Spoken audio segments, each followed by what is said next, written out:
እልልልልልልልል እያለ ነው የገባ ነው ማለት ነው። በዛሬው እንግዲህ የእውነት ቤተሰቡ ተሰባስቦ ሁሉም ነገር በፍቅር እየቀጠለ ስለሆነ ኦ ማይ ጋድ በጣም ነው ደስ ያለኝ። በኮሜንትም እንኳን ናሆማ ደስ አለክ ናሆማ፣ አሁንም ተረጋግተክ ሚስትህን፣ ልጅህን፣ ልጆችን ጠብቅ እያላችሁት ነው። ቤተሰቦችን ጠብቅ እያላችሁት ነው።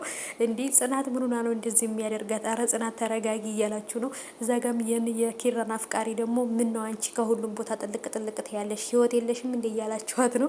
ናሆማንም ደግሞ ተረጋግተ ነገሮችን ለማሰብ ሞክር፣ አትቸኩል።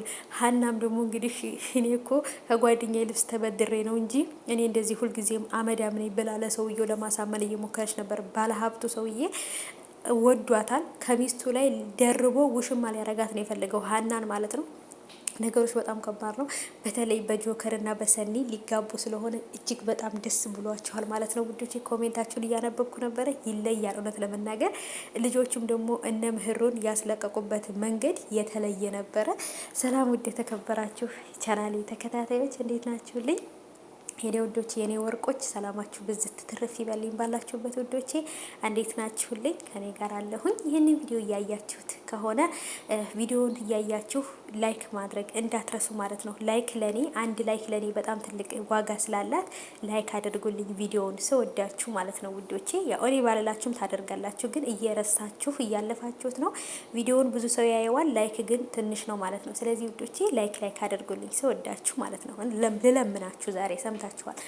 እና ሀባይቦቼ ኪራም ደግሞ እንግዲህ እኔ ተቆጥቼ ወይም ደግሞ ተናድጄ ስለነበር ነው ይቅርታ አድርግልኝ ብሎ ናሆም ሲጠይቀው፣ እና ታዲያ አንተ ናሆም በተቆጣ ቁጥር ታዲያ እኔ አንተ የንዴት ማብረጃ ነኝ እንዴ? እኔ ምን አገባኝ ታዲያ በአንተ ንዴት ምናምን ብሎ እየቀለደበት ነበረ። ቀልዳቸው ራሱ ያስቃል እውነት ለመናገር ቀልዳቸውም እንትናቸውም ያስቃል። የኪራና የናሆማ ማለት ነው ጓደኝነታቸው ከህፃንነት ጀምሮ አብረው የኖሩ ናቸው እና ይለያል የሁለቱ ፍቅር። እና ህፃኗም ልጅ ደግሞ እናቴ ጋር ደውልልኝ ብለሽኝ አስቀምጨሽ የሄድኩት ልጅ ነኝ አውቀሽኛል ወይ ብሎ ነበረ እቅፍ ያደረጋት። ምህሩም ደግሞ ከልጅቷ ጋር ያላትን ቁርኝነት ሲያይ በጣም ነው እሱ ራሱ የተገረመው። ምክንያቱም በጣም ትቆጣለች ምናምን ብሎ በጣም ነበረ እንትን እያለ ነበረው። ግን ምህሩ እሷ ለእሱ ልጅ መስጠት ስላልቻለች ኤሌኒ ግን ልጅ እንዳለው ስለነገረችውና ልጅ ስላገኘ ከዚህ በኋላ ከኔ ጋራ መኖር ይቀጥላል ልጅ ባይኖረን ብላ ስላሰበችና ተስፋ ያላት ይመስለኛል። እና ብቻ ሀባይቦቼ ነገሮቹ ውዝግብግብ እያሉ ነው ማለት ነው። ውዝግብግብ እና እኔም ትናንት በለቀኩላችሁ ቪዲዮ ላይ ኪራ ጽናትን ልታምናት ይገባል፣ በደንብ አድርገህ ልታናገራት ይገባል። በሌላ ነገር ተወጥሮ እኮ በነገራችን ላይ ጽናትን እረሳት፣ በቃ እረስቷታል። በቃ ምንም እሷ ጋር እንደ በፊቱ እየተገባበዙ አይደለም፣ እያወጣ እያዝናናት አይደለም። በቃ ማለት በህፃኗ ልጅና በምህሩ መጥፋት ተወጥረው ኪራ ራሱ ጽናትን እረስቷታል፣ ጊዜ እየሰጣት አይደለም ማለት ነው። እና እሷም ልትረዳው ይገባል፣ እሱም ደግሞ እሷን ሊረዳት ይገባል ብዬ አስባለሁ ማለት ነው ሀባይቦቼ።